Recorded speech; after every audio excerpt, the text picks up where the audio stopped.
Hola, previamente habíamos estado hablando acerca de la Guerra del Golfo. Ahora vamos a hablar acerca de conflictos abiertos en el mundo de hoy. La caída del muro de Berlín y la descomposición del bloque socialista puso fin a la Guerra Fría. Con la desaparición de la Unión Soviética, Estados Unidos quedó como primera potencia mundial. Sin embargo, el fin de la tensión entre los bloques no supuso el fin de los conflictos.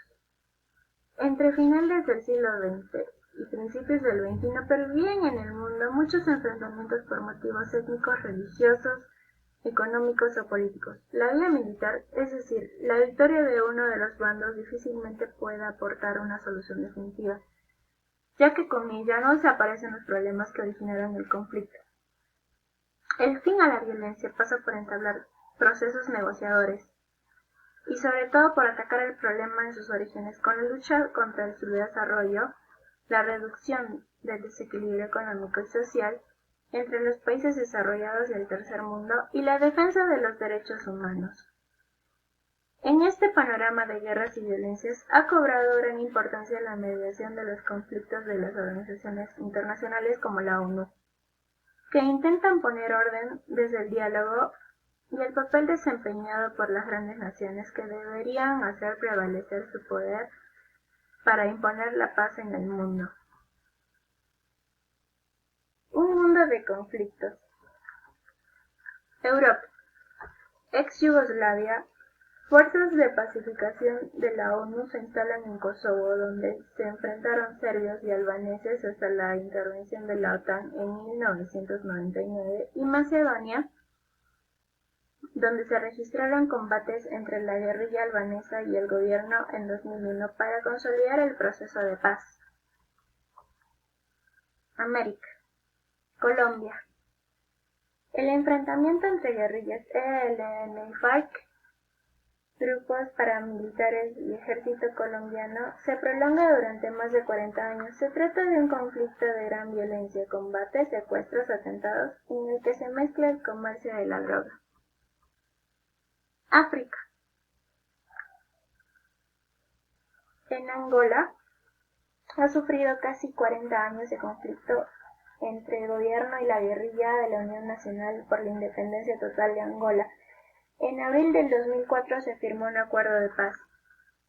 Argelia. Guerra civil entre el gobierno y milicias fundamentalistas islámicas desde la ilegalización del Frente Islámico de Salvación en 1992. República Democrática del Congo. La causa fundamental del conflicto congoleño es la disputa por las riquezas de su subsuelo, oro, plata, diamantes. El enfrentamiento entre las guerrillas y el gobierno se ha extendido a los países vecinos. Los rebeldes son apoyados por Uganda, Ruanda y Burundi, mientras que el gobierno cuenta con la ayuda de Angola, Zimbabue y Namibia. A pesar de la firma de un tratado de paz entre Congo, Ruanda y Uganda, en 2002 el enfrentamiento por el control de las zonas mineras continúa. Sahara Occidental. Guerra de independencia entre el pueblo saharaui, encabezado por el Frente Polisario y Marruecos, que se anexionó el territorio a finales de la década de 1970. Sierra Leona. En 1991 se inició una guerra civil cuya motivación fundamental es el control del comercio de diamantes. En ese enfrentamiento extremadamente violento, los niños han sido reclutados para luchar como soldados. Somalia. En los años 90 del siglo XX, el Estado somalí se descompuso y su territorio se repartió entre diversos clanes dominados por los señores de la guerra. Desde entonces el país vive en continuo clima bélico. Sudán. Desde su proclamación de independencia en 1956, Sudán padece la guerra civil entre el norte, mayoritariamente musulmán, y el sur, multiétnico y cristiano. Próximo y Medio Oriente. Israel y Palestina. El conflicto entre israelíes, judíos y palestinos musulmanes tiene una motivación religiosa, además de política y económica, y se remonta a la propia formación del Estado de Israel en 1948. Desde entonces, y salvo breves periodos de paz, la región ha vivido un enfrentamiento continuo. Irak. En 2003, Estados Unidos y Reino Unido invaden Irak. país al que acusan de poseer armas de destrucción masiva. A pesar de la caída del régimen de Saddam Hussein, el conflicto se prolonga de manera de guerra de guerrillas y atentados terroristas.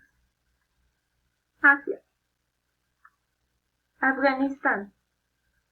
El régimen fundamentalista islámico talibán, establecido en 1996, es derrocado en 2001 por la ofensiva de Estados Unidos en respuesta a los atentados del 11 de septiembre.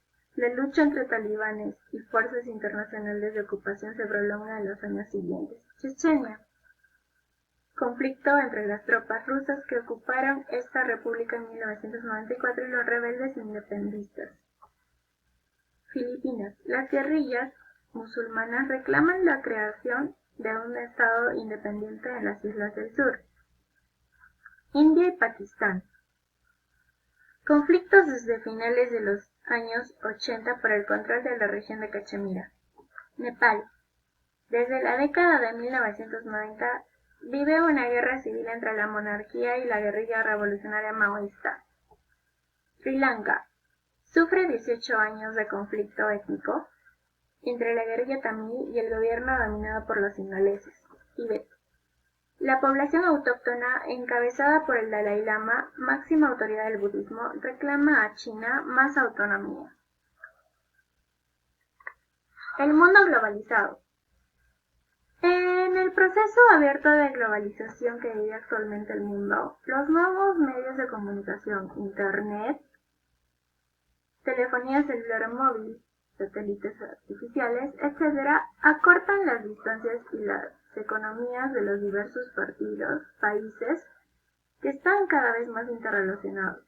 Es muy común que estos estados con intereses económicos, políticos y sociales similares se asocien en organizaciones internacionales como la Unión Europea, el Mercosur o la Unidad Africana, entre otros. Los derechos humanos. Los derechos humanos proclamados en su día por la ONU no son todavía respetados en todas partes. El primero de los derechos humanos es el derecho a la vida. En muchos países es vigente aún la pena de muerte, y la población civil es la primera víctima de las guerras. El 75% de los refugiados de todo el mundo son mujeres y niños, y viven en campos de acogida. Existe además la militarización y la explotación laboral o sexual de niños y niñas. Refugiados. Los refugiados son personas que se ven obligadas a abandonar su hogar por causas políticas, militares o económicas. Se amontonan en campamentos o son acogidos en otros países. Las organizaciones internacionales. En este contexto es cada vez más frecuente que organismos internacionales como la Organización de las Naciones Unidas u organizaciones no gubernamentales, ONGs, lleven a cabo tareas de ayuda humanitaria. La ONU se encarga de mediar para evitar nuevos conflictos o para promover procesos de paz. Además, impone sanciones a los estados que no cumplan los acuerdos e impulsa las conferencias internacionales para tratar problemas como el medio ambiente, el hambre, el racismo o el narcotráfico. Amnistía Internacional es una organización que destaca por la defensa de los derechos humanos en todo el mundo. En la imagen, William Schultz, director ejecutivo de la sección estadounidense de la organización. Cruz Roja y Media Luna Roja es una organización que presta ayuda médica a los heridos en tiempo de guerra. Proporciona alimentos y otras ayudas a personas afectadas por terremotos, inundaciones, etc. Médicos Sin Fronteras es la organización no gubernamental de tipo médico para importante del mundo. Es la más importante del mundo. Su objetivo es auxiliar a las personas víctimas de guerras, del hambre o de catástrofes naturales sin distinción de raza, religión o ideología. Son destacadas sus campañas contra las minas antipersonas. Gracias.